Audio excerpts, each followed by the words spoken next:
कार्य अधिक हो और समय कम, और नियत अवधि में उस कार्य को पूर्ण किया जाना भी आवश्यक हो। काम अधिक हो, समय कम हो, और एक नियत समय में उस कार्य को पूर्ण करना ये महत्वपूर्ण हो, तो क्या करना चाहिए? एक ही उपाय है कि उस कार्य को तीव्र गति से किया जाए, बिना विश्राम लिए किया जाए। श्रीमद् भागवत भी भक्ति योग इसी को कहती हैं। अकामः सर्व कामो वा मोक्ष काम उदारधीः तीव्रेण भक्ति योगेन यजेत पुरुषम परम। केवल भक्ति योग नहीं, श्रीमद् भागवत कहती है तीव्रेण भक्ति योगेन यजेत पुरुषम परम। बिल्कुल ठीक यही दशा है जीवन की। समय कम है, कार्य बहुत बड़ा है, जन्म जन्मांतर की ये भटकन है, ये भ्रम भूल, ये संशय, ये द्वंद्व, इन्हीं से भरा हुआ आपका मेरा अंतःकरण है। संत कहते हैं मोह निशा सब सोवन हारा, मोह की ये प्रगाढ़ निद्रा है। और फिर मैं दोहराऊं, समय कम है। संत बार बार चेताते हैं बहुत गई थोड़ी रही और सो बीती जात। सब ने, सब संतों ने, सब शास्त्रों ने, सब बुद्धजनों ने इस अमूल्य मानव देह की बड़ी महिमा गाई है। और एक बार पूर्व भी आपसे चर्चा हुई थी कि जीवन का अर्थ क्या है। जीवन का अर्थ क्या है? जन्म से मृत्यु के बीच में जो समय आपको दिया गया है, बस उसी का नाम जीवन है। सबसे अमूल्य संपदा जो आपकी है वो ये जन्म से मरण के मध्य की अवधि, जो समय महामहिम ने आपको दिया है अपना कार्य साध लेने के लिए, बस यही जीवन है और यही सबसे अमूल्य धन है आपके मेरे पास। और दुख की बात यह है कि माया और मोह के बंधन में पड़ा जीव, प्रारब्ध से बंधा ये जीव अज्ञान के वशीभूत होकर, अविद्या के वशीभूत होकर केवल कौड़ी के लाभ के लिए और ये अमूल्य रत्न अपने आप से हाथ से खो रहा है, गंवा रहा है और गंवाता चला जा रहा है। इसलिए संत बार बार कहते हैं कि अरे मूर्ख अब तो चेत। स्वामी हरिदास जी महाराज कहते हैं हरि के नाम को आलस कत करत है रे, काल फिरत सर साधे। कहते हैं कि अरे मूढ़ प्रमाद मत कर।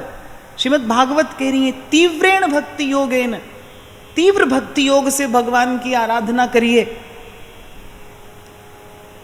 संत कहते हैं सोई बड़ो शूर जाके नेह भरपूर, और छुटत ही देह प्राण लागे निशाने पे। एक अनुभवी संत के मुख से मैंने सुना था कि भगवान के पार्षद जीव को लेकर जाते हों, भगवत धाम को लेकर जाते हों, मार्ग में भी यदि मन की चंचलता के वश किसी और लोक में यदि जीव का मन अटक जाए तो भगवत पार्षद वहीं छोड़कर और भगवान के धाम को चल देते हैं।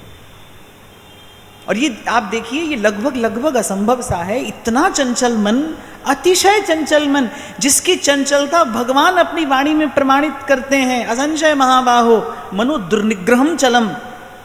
जिस मन की चंचलता को भगवान भी स्वीकार करते हैं, इतना चंचल मन और ऐसी एकाग्रता, क्या उपाय है? तीव्रेण भक्ति योगेन यजेत पुरुषम। तीव्र भक्ति योग के द्वारा एक बार तो सबते मोह मिटाए और रसिक अनन्यन संग गहे, श्यामा श्याम लड़ाए। यही एक उपाय है भाई।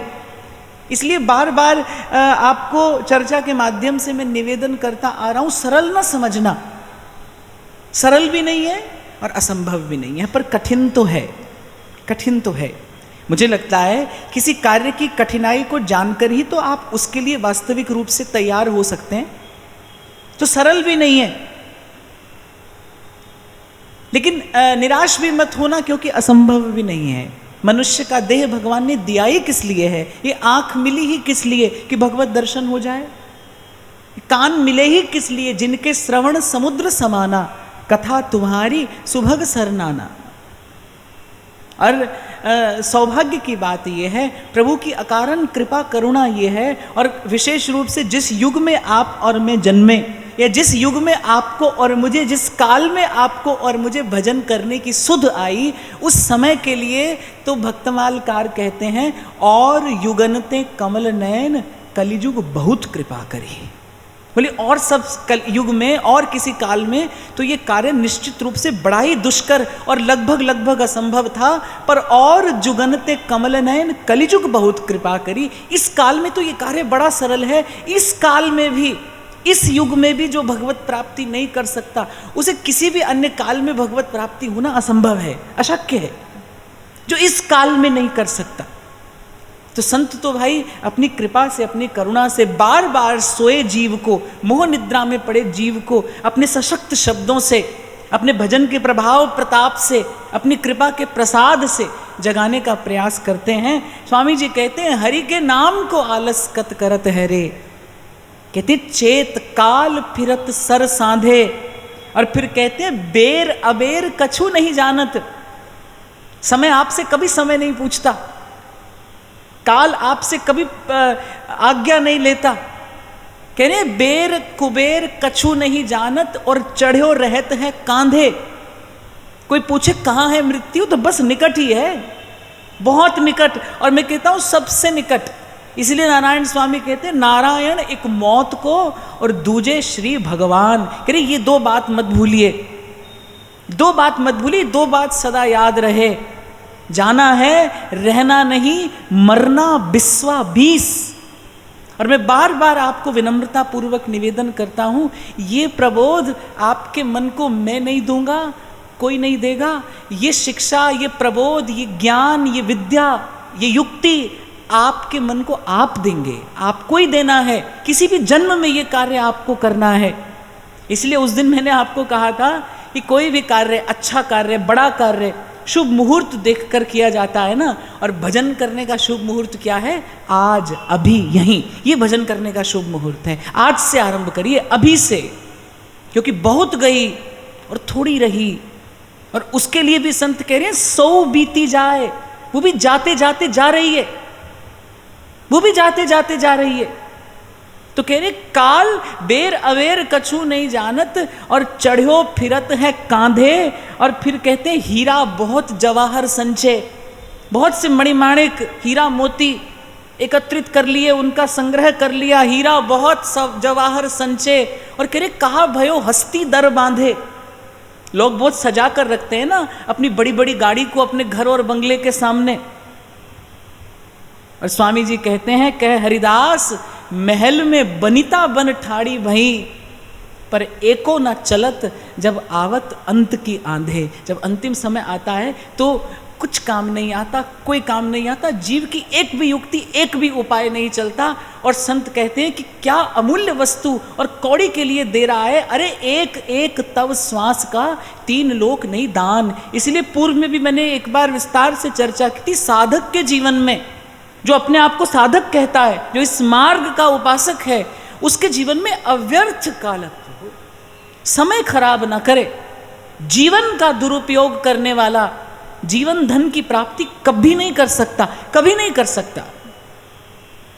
समय मत गंवाइए, समय खराब मत करिए। अरे टूटा फूटा, आधा अधूरा, जैसा आपसे बन पड़े आप प्रयास करिए। यद्यपि आपका मेरा प्रयास कुछ भी नहीं है। ध्रुवदास जी कहते कहाँ तू कहाँ वृंदा विपिन, अरे आन बन्यो भलबान। ये आपका मेरा प्रयास कुछ भी नहीं है, इस साधन का कोई भी मोल नहीं है भाई। पर कालाक्षेप की विधि भक्त के लिए, साधक के लिए, उपासक के लिए यही है और यही होनी चाहिए। श्रवण कथन सुमिरन प्रतीत। और एक बात अपने छोटे से अनुभव से आपको कहूँ, देखते सुनते ही संसार भीतर आया है। संसार को देखा, संसार के विषय में सुना, देखते सुनते, क्योंकि इंद्रियां दान भी करती हैं और ग्रहण भी करती हैं। संसार के विषय में सुना और संसार को देखा। संसार को देखने और सुनने से संसार के निकट जाने की इच्छा हुई, और जैसे ही विषय का स्पर्श किया तो ध्रुवदास कहते हैं, विषय चुगा जिन चुगे मन, चुगत कछुक सुख होय, फिर फांसी ऐसी परे तिहि सम दुख न हो। और विषय का जैसे ही स्पर्श किया तो जैसे ही वो विषय का दाना चुगा, फिर फांसी ऐसी परे तिहि सम दुख ना हुई। कर्म करने से पूर्व आप स्वतंत्र भी हैं और मुझे लगता है प्रसन्न भी हैं। कर लेने के बाद फिर तो परिणाम है केवल। सुख भी हो सकता है, दुख भी हो सकता है, सुख भोगना पड़ेगा, दुख भुगतना पड़ेगा, लेकिन है ये द्वंद्व। पूर्व आप सावधान हैं। तो ध्यान रहे साधक के जीवन में समय व्यर्थ ना हो। कुछ भी करिए, आधा अधूरा जैसे भी आप करते हैं करिए, प्रभु को आपका प्रयास देखकर प्रसन्नता होगी। और जैसा मैं आपसे कह रहा हूं, देखते सुनते आ गया है संसार भीतर, ऐसे ही प्रभु को देखिए, प्रभु के विषय में सुनिए, प्रभु का यश गाइए, ऐसे ही संसार निकल जाएगा। ऐसे ही आया है, जिस द्वार से आया है उसी द्वार से तो बाहर जाएगा ना। आप जिस द्वार से कहीं प्रवेश करते हैं उसी द्वार से ही तो बाहर जाते हैं। इसी द्वार से संसार भीतर आया है, इसी द्वार से बाहर जाएगा। खूब देखा संसार, खूब सुना, और देखते सुनते क्या हुआ, उसको प्राप्त करने की इच्छा हुई, वासना जगी। वासना के मूल में क्या है?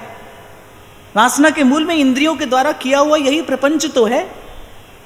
उस दिन भी मैं आपको संकेत कर रहा था, मैंने जो भजन भावना परायण महापुरुषों का जीवन कुछ अपने निकट से देखा, तो मैंने उनके जीवन में यही एक बात देखी कि समय व्यर्थ नहीं करते। किसी ना किसी प्रकार अपने मन को अटका कर उलझा कर रखा है, कभी नाम में, कभी रूप में, कभी प्रभु की लीला में, कभी प्रभु के जस रस में, कभी प्रभु और प्रभु के प्यारे भक्तों की सेवा में।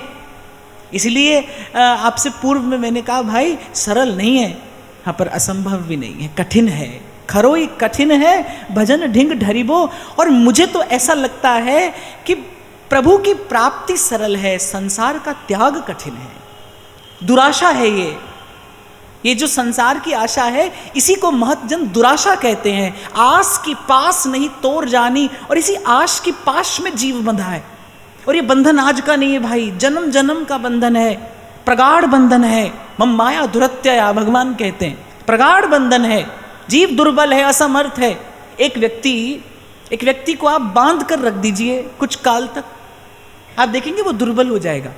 वो जो बंधन है वो तन को भी दुर्बल बनाता है, बंधन मन को भी दुर्बल बनाता है।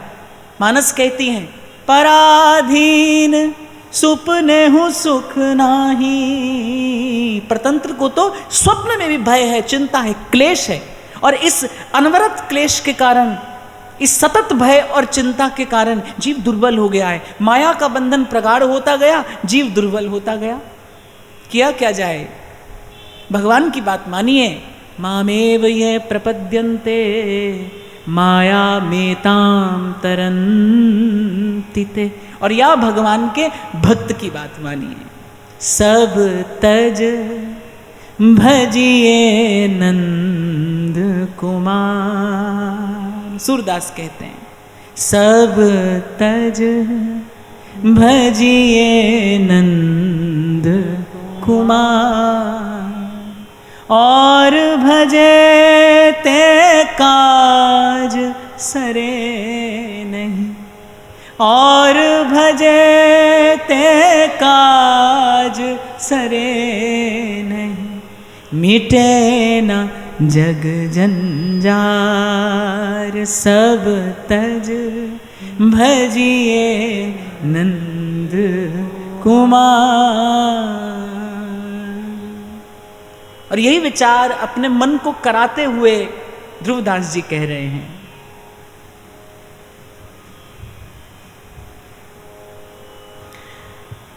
अब तो वह सब बीत गई, अरु जो रही सोई जात। अब तो वह सब बीत गई, अरु जो रही सो जात। द्योस न कछुवै कर सक्यो, अब जिन खोवै रात। द्योस न कछुए कर सक्यो, अब जिन खोवे रात।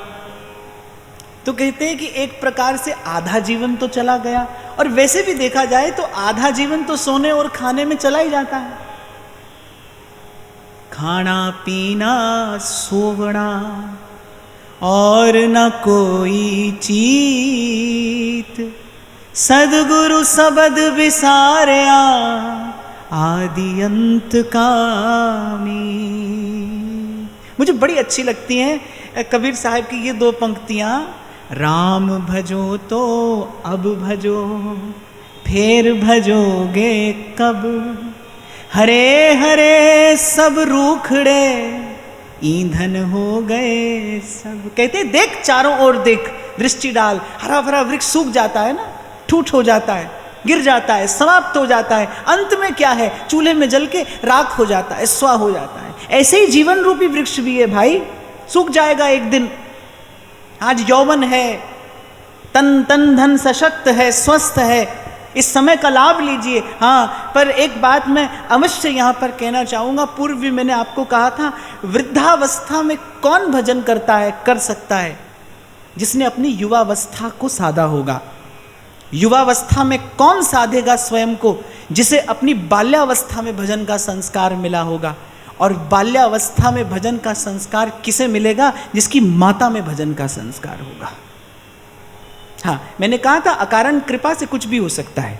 संत की कृपा कभी भी किसी भी काल में किसी भी समय में जीव को भजन परायण कर सकती है, पर साधारणतया ऐसा ही होता है। व्यक्ति को कभी भी इस भूल और भ्रम में तो पड़े ही नहीं रहना चाहिए कि कभी भजन का समय आएगा और भजन होगा। नहीं होगा भाई, तन मन के रोगी हो जाने पर भजन नहीं होता। इसलिए बार बार संत कहते हैं जो जीवन का सबसे सुंदर काल है वो भजन के लिए चुनिए। और वैसे भी देखो, मनुष्य का आधा जीवन तो खाने पीने सोने में चला जाता है। तो ध्रुवदास जी कह रहे हैं, द्योस ना कछुए कर सक्यो। अरे दिन तो तूने गवा दिया, अब रात तेरे पास बची। ये रात क्या है, जीवन की संध्या है। कहने वाला कहता है शाम भई पर शाम ना आए। कबीर कहते हैं मास गया पिंजर रहा, ताकन लागे काग, साहेब अजहु ना आया, सखी मंद हमारे भाग, मंद हमारे भाग। और इस फेर में तो कभी भी मत रहना कि मरने के बाद भगवान मिलेंगे। मरने के बाद भगवान नहीं मिलते। कबीरा जीते भेटिए, मुए मिले न राम। मरने के बाद भगवान नहीं मिलते भाई, जीवन ही भगवान से मिलने के लिए मिला है। इस जीवन को गंवाकर जीवन धन किससे मिले और क्यों मिले और कैसे मिले। आपके घर किसी अतिथि ने आना हो, आपने भोजन पर निमंत्रण दिया हो, तो अतिथि के आने के बाद थोड़ी भोजन बनाया जाता है। भोजन की तैयारी, घर की साज सज्जा, स्वयं को अतिथि के अनुरूप अनुकूल बनाने की जो भी प्रक्रिया होती है वो तो आप अतिथि के आने से पहले कर लेते हैं ना। अतिथि के आने का जब समय होता है ना, तब तो आप तैयार होकर द्वार पर उपस्थित हो जाते हैं अतिथि का स्वागत करने के लिए। वो जो अंतिम काल है वो तो प्रियतम के आने का समय है। उस समय तो आप सब करके निश्चिंत, निर्द्वंद, निष्कलुष जीवन लेकर जीवन धन के स्वागत की तैयारी में हो। उस समय तो आप द्वार पर खड़े हो कि कब प्रियतम का आना हो जाए। जब भी आए, एक समय ऐसा आए आपके जीवन में कि जो आपने करना था कर लिया, अब कभी भी प्रभु आ जाएं, कार्य हो गया, हमारा घट खाली हो गया, काम कामना वासना मन से दूर हो गई। इसलिए पूर्व में कभी आपको मैंने निवेदन किया था, भाई इच्छा हो और प्राण चले जाएं, इसी का नाम मृत्यु है। प्राणों के रहते इच्छा चली जाए, इसी का नाम मोक्ष है। और यही मुक्ति भक्ति की तैयारी है, यही मुक्ति प्रभु के स्वागत की तैयारी है। काम आपका पहले से हो जाए, जो भी आपको करना है वो सब आप पहले से करके द्वार पर तैयार तत्पर खड़े हों। अभी उस दिन मुझे महाराज श्री सुना रहे थे, बड़ी मार्मिक घटना है। श्री रविंद्रनाथ टैगोर कहते अंतिम घड़ी जब वो शैया पर थे और शरीर छूटने को था, उनके नेत्र कोरों से अश्रु बिंदु टपक रहे थे। तो किसी के मन में संशय हुआ कि क्या गुरुदेव को मृत्यु का भय है। तो उन्होंने पूछा कि पूछ लेना चाहिए, यदि ऐसे असमय में कोई अनहोनी हो गई तो ये प्रश्न सबके मन में रह जाएगा। तो निकट जाकर धीरे से पूछा कि क्या आपको मृत्यु से भय लग रहा है। तो श्री रविंद्रनाथ टैगोर उत्तर देते हैं कि मृत्यु से भय नहीं है, लेकिन आज तक जो किया, जिसके लिए किया, जो भी मैंने किया, जिस घड़ी के लिए किया, जिसकी प्रतीक्षा थी मुझे पूरा जीवन, और एक जन्म नहीं अनेक जन्म मैंने जिसके आगमन की प्रतीक्षा की, वो समय आ गया पर आने वाला नहीं आया। वो समय तो आ गया, ये जीवन की सांझ तो हो गई, ये जीवन की शाम तो आ गई, लेकिन सुंदर शाम नहीं आए। समय आ गया, लेकिन वो मैं जिसकी प्रतीक्षा करता रहा जन्म जन्म से, वो नहीं आया। और कहते हैं बस ऐसा कहा ही था उन्होंने, और कुछ क्षणों के बाद उनके चेहरे पर, उनके मुखमंडल पर एक दिव्य आभा, एक ईश्वरीय आभा, एक दैवी आभा का सबने दर्शन किया, और उनके वो प्राण पुष्प चढ़ गए उस महामहिम के चरणों में, जिसकी वस्तुतः उन्हें प्रतीक्षा थी। तो भाई ऐसा जीवन हो, ऐसा जीवन हो आपका कि जब वो अंतिम घड़ी आए तो आप तैयार हो, सुंदर सुंदर श्रृंगार करके खड़े हो आप जीवन के द्वार पर, कि अब कभी भी प्रियतम आए हम साथ जाने को तैयार हैं, हम प्रियतम के स्वागत को तैयार हैं। नहीं तो भाई एक संत हृदय कहता है, घर आए सजना फिर गए अंगना, मैं बोरी रही सोई। ऐसा ना हो कि अतिथि द्वार खटखटाकर और आपको सोता देखकर चला जाए, आपको सोता देखकर चला जाए। तो ध्रुवदास यहां कह रहे हैं, अरे द्योस तो खो चुका, दिन तो खो चुका, अब जिन खोवे रात। और संत तो कहते हैं प्रभु बड़े कृपालु हैं। ये जो महाराज परीक्षित के जीवन में घटना घटी, मैं समझता हूं कि महाराज परीक्षित ना तो किसी श्राप के बंधन से बंधे हैं, ना कुछ और कारण है। भक्त के माध्यम से भगवान लीला करते हैं, अपनी लीला का विस्तार करते हैं। महाराज परीक्षित के माध्यम से प्रभु संसार में भक्ति सिद्धांत की प्रतिष्ठा करते हैं कि निष्काम भक्ति से बड़े अल्प काल में भी जीव को भगवत प्राप्ति हो सकती है। उस 7 दिन में श्रीमद् भागवत का श्रवण, और उस श्रीमद् भागवत के श्रवण के प्रसाद स्वरूप श्रीमद् भागवत के परम फल श्री कृष्ण के चरणानुराग की प्राप्ति, भगवान इस भक्ति सिद्धांत की प्रतिष्ठा करना चाहते हैं कि किसी कारण से भूला भटका जीव यदि अंत समय में भी चेत जाए और तीव्र भक्ति योग के द्वारा मेरे चरण कमलों की आराधना करे, तो कोटि विप्र बधला गहीं जाऊं, आए शरण तजहूं नहीं ताहू। इसलिए तीव्र भक्ति योग के द्वारा ये आराधना करनी है। और तीव्र भक्ति योग क्या है? पंगु होई सब औरतें अटके विविछ बिमाही, पंगु होई सब औरतें अटके विविछ बिमाही, तब ही तो पावे सुख ही और विषय छूट जाए, तब ही तो पावे सुख ही और विषय छूट जाए। कि नहीं, पंगु होई सब औरतें, सब साधन छोड़कर गीता के अंतिम वाक्य का सदा स्मरण करते हुए सर्वधर्मान परित्यज्य, सब साधन छोड़कर, सूरदास कहते हैं ना कि और देव सब रंग भिखारी त्यागे बहुजु अनेरे, जो हम भले बुरे सोते।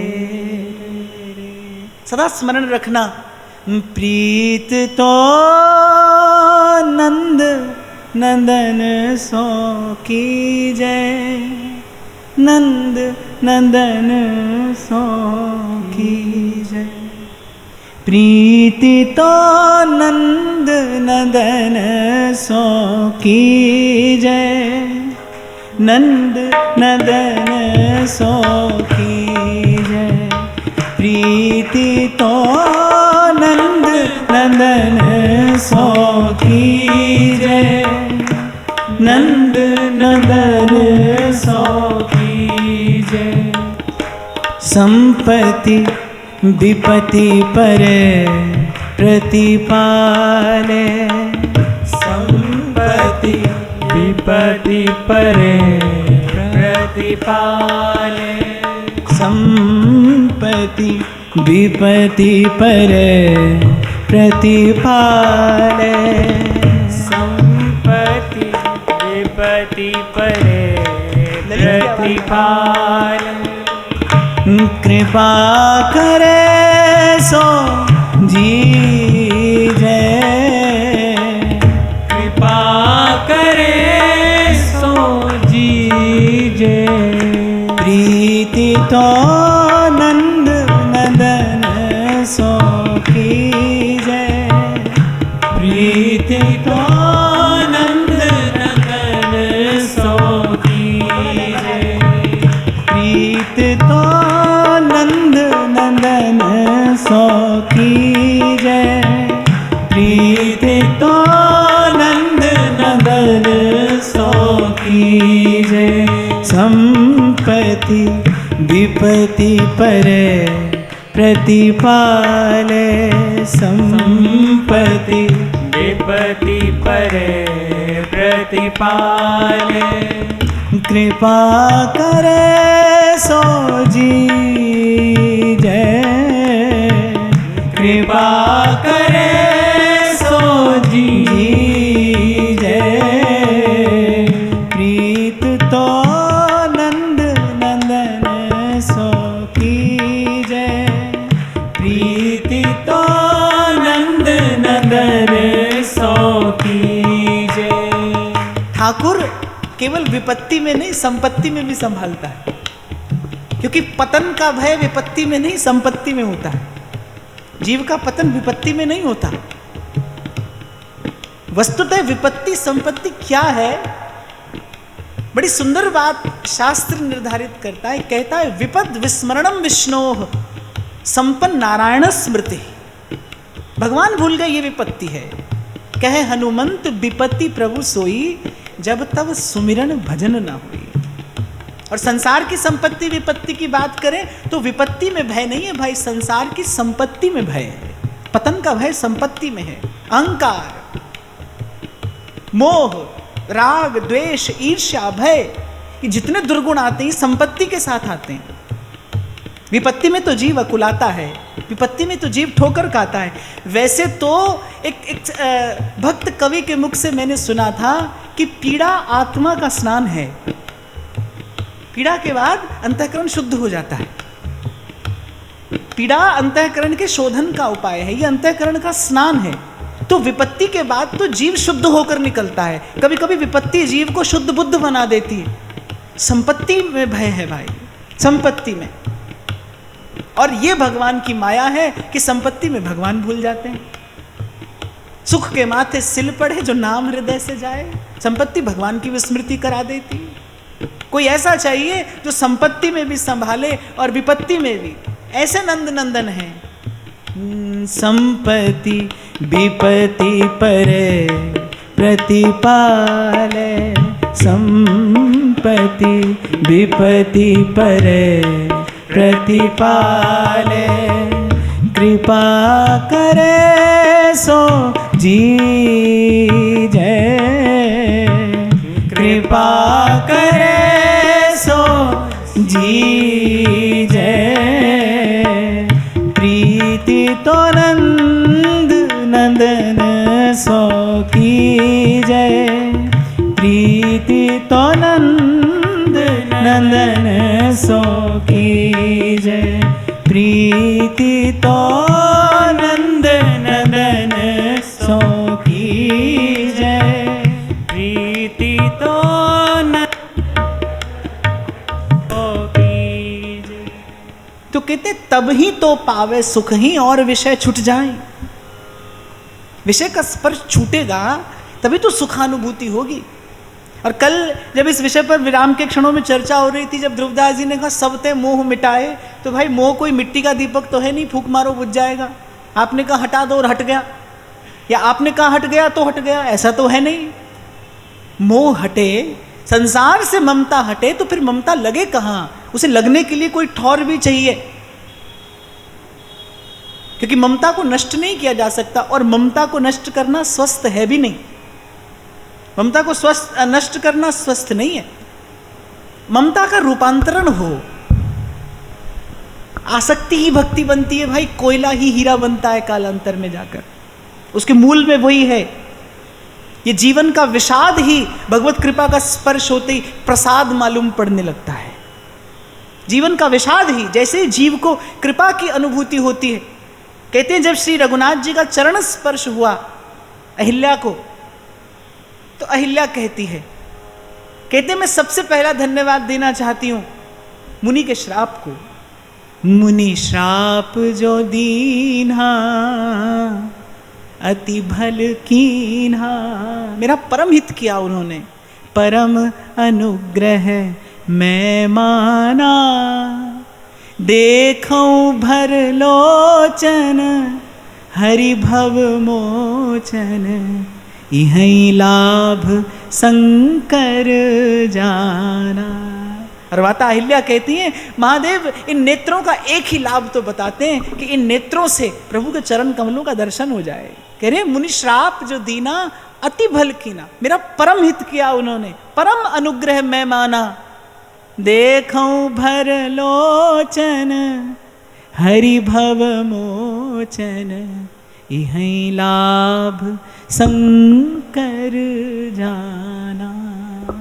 तो भाई ये तो विवेक जगने पर खबर पड़ती है कि दुख दुख है या सुख दुख है। वस्तुतः जो दुख है ये दुख है, या जिस सुख की याचना आप मंदिरों में खड़े होकर जन्मों से कर रहे हो, वो सुख वास्तविक दुख है। मैं तो पूछता हूं कई बार, आप प्रभु से कहते हो प्रभु दुख दूर कर दीजिए, कभी ये भी कहा प्रभु सुख दूर कर दीजिए? क्योंकि जब तक सुख है बंधन तो तब भी है। वो जो विशुद्ध रस है, वो जो प्रेम तत्व है, वो जो जीवन का एकमात्र परम सत्य है, उसकी अनुभूति तो ऐसा नहीं कि दुख में नहीं होगी, सुख में भी नहीं होगी। सुख दुख दोनों मिटें। शुभ अशुभ दुर्ग विध्वंसी बल, तब जयति जयति जग उच्चरे। सेवक जी महाराज कहते हैं शुभ और अशुभ ये दोनों के ही दुर्ग हैं। दुर्ग माने जिसको भेदना कठिन हो, ये दोनों ही दुर्ग हैं और इन दोनों को ही भेदना है। शुभ अशुभ दुर्ग विध्वंसी बल, तब जयति जयति जग उच्चरे। तो पंगु होए सब औरतें, अटके विविध अभिमाही। संसार के रूप से मन हटाकर प्रभु के रूप में इसे लगाइए। प्रभु के रूप जाल में उलझेगा तभी तो पावे सुख ही। अब ही देही मनुज की पाई है केहू भाग। अब ही देही मनुज की पाई है केहू भाग। युगल चंद पद कमल सो कीजे ध्रुव अनुराग। युगल चंद पद कमल सो कीजे ध्रुव अनुराग। परम श्रद्धेय स्वामी श्री रामसुखदास जी महाराज कहा करते थे, बोले कभी बैठकर विचारो कि आप भजन नहीं करोगे तो क्या पशु पंछी करेंगे, पेड़ पौधे करेंगे, भूत प्रेत करेंगे, कौन करेगा? इस मनुष्य जन्म की श्रेष्ठता क्या है कि हरि का भजन किया जा सकता है। एक ही तो बात है भाई। उस दिन मैं आपको बता रहा था ना, किसी ने मुझे लिखकर पूछा, बोले एक ही बात है, आप बार बार बताते हैं क्योंकि एक ही बात समझ में नहीं आ रही। सीधी सी बात तो है भाई, ये जीवन किस लिए मिला है? हरि के भजन के लिए मिला है। नहीं तो कूप नीर बिना, धेनु क्षीर बिना और धरती मेह बिना, और जैसे तरुवर फल बिन हीना, ऐसे प्राणी हरि नाम बिना। सुमिरन कर ले मना, तेरी बीती जाती उमर, हरि नाम बिना। सुमिरन कर ले मना।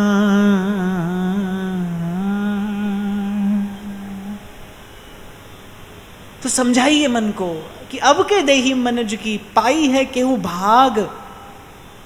परसों मैंने आपको कहा था, आपको स्मरण हो, कि प्रभु की तो आप पर कृपा है, जो आपको मनुष्य का शरीर मिला, भारतवर्ष में मिला, और उसके बाद संतों का संग भी मिला। मनुष्य प्रभु की आप पर कृपा है, गुरुजनों की आप पर भी कृपा है कि आप सत्संग में आकर बैठते हैं। ये ऋषि मुनियों की कृपा है जो आप और मैं ये सच्चर्चा का कथन श्रवण करते हैं। ये आप पर मुझ पर संत जनों की, ऋषि मनीषियों की कृपा है, गुरुजनों की कृपा है। प्रभु की भी कृपा है, गुरुजनों की भी कृपा है। अगर हम पर कृपा नहीं है तो अपनी कृपा नहीं है। अब हमें स्वयं पर कृपा करनी है, इसे कहते हैं आत्म कृपा। अब आत्म कृपा की आवश्यकता है। स्वयं पर कृपा करिए, स्वयं पर दया करिए, अपनी आत्मा का और पीड़न मत करिए। गीता में भगवान कहते हैं जो भजन का प्रयास नहीं करता वो आत्मघाती है। यह आत्मघात का पाप मत करिए, यह आत्म पीड़न है।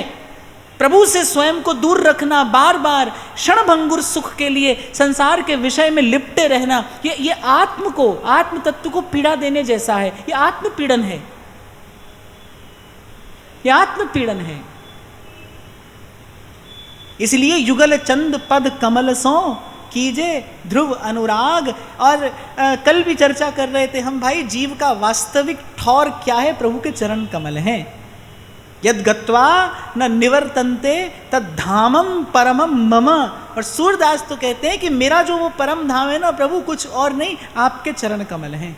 प्रेमी का परम विश्राम तो प्रेमास्पद के चरण कमल ही होते हैं। ये रीति तो हमारे लाल जी सिखाते हैं, जब प्रिया जी से कहते हैं तुव पद पंकज को निज मंदिर पालय सखी मम देह। मेरा परम विश्राम तो स्वामिनी आपके चरण कमल हैं। ऐसे ही जीव का जो परम विश्राम है ना, वो तो प्रभु के चरण कमल हैं। तुम्हारी चरण में, तुम्हारे चरण में, तुम्हारी शरण में, तुम्हारे चरण में अब मेरो ठौर ठिकानो, अब मेरो ठौर ठिकानो। सूरदास जी का स्मरण हो रहा है, गाइएगा सब मेरे साथ। सूरदास कहते हैं प्रभु से, थाम अंगुरिया जौन डगरिया, थाम अंगुरिया जौन डगरिया, थाम अंगुरिया जौन डगरिया, थाम अंगुरिया जौन डगरिया, ले चालो मोहे जानो, ले चालो मोहे जानो। गाइए, थाम अंगुरिया जौन डगरिया, थाम अंगुरिया जौन डगरिया, ले चालो मोहे जानो, ले चालो मोहे जानो। तुम्हारी शरण में, तुम्हारे चरण में, तुम्हारी शरण में, तुम्हारे चरण में, तुम्हारी शरण में, तुम्हारे चरण में, तुम्हारी शरण में, तुम्हारे चरण में हरि मेरो ठौर ठिकानो, हरि मेरो ठौर ठिकानो। हरि तुम ही आंधे की लकुटिया, हरि तुम ही आंधे की लकुटिया, हरि तुम ही आंधे की लकुटिया, हरि तुम ही आंधे की लकुटिया, तुम ही जिए के बैना, हरि में नैनहीन तुम नैना, हरि में नैनहीन तुम नैना, हरि में नैनहीन तुम नैना, हरि में नैनहीन तुम नैना। बस एक बार अपने मन को ये बता दीजिए, तुम्हारी शरण में, तुम्हारे चरण में, तुम्हारी शरण में,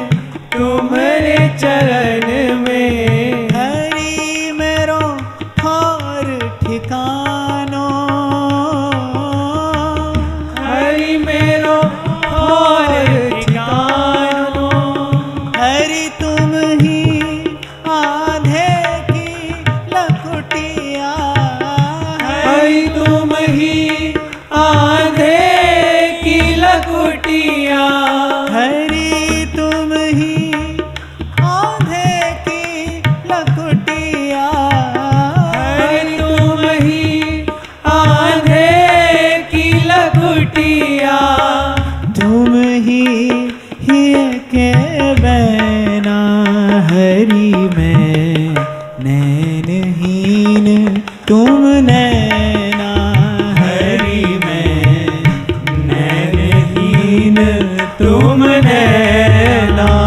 और एक बार पीछे मुड़कर देखिए, प्रभु की ओर चलने वाला जब जब गिरा है उसे स्वयं प्रभु ने ही आकर उठाया है। गिरना बड़ी बात नहीं है भाई, भूलते भटकते आ रहे हैं आप और हम, भूलना भटकना बड़ी बात नहीं है, पर ध्यान रखना जब जब भक्त गिरा है भगवान आकर उठाते हैं, प्रभु स्वयं आकर आश्रय देते हैं, सहारा देते हैं। और संतों के मुख से तो मैंने ये सुना है, प्रभु आप उठाने आ जाते हैं इसीलिए हम भी बार बार गिरने आ जाते हैं। आप उठाने आते हैं हमें इसलिए हम बार बार गिरने चले आते हैं। हरि तुम ही आंधे की लकुटिया, हरि तुम ही आंधे की लकुटिया, हरि तुम ही आंधे की लकुटिया, हरि तुम ही आंधे की लकुटिया, तुम ही जिए के बैना, हरि में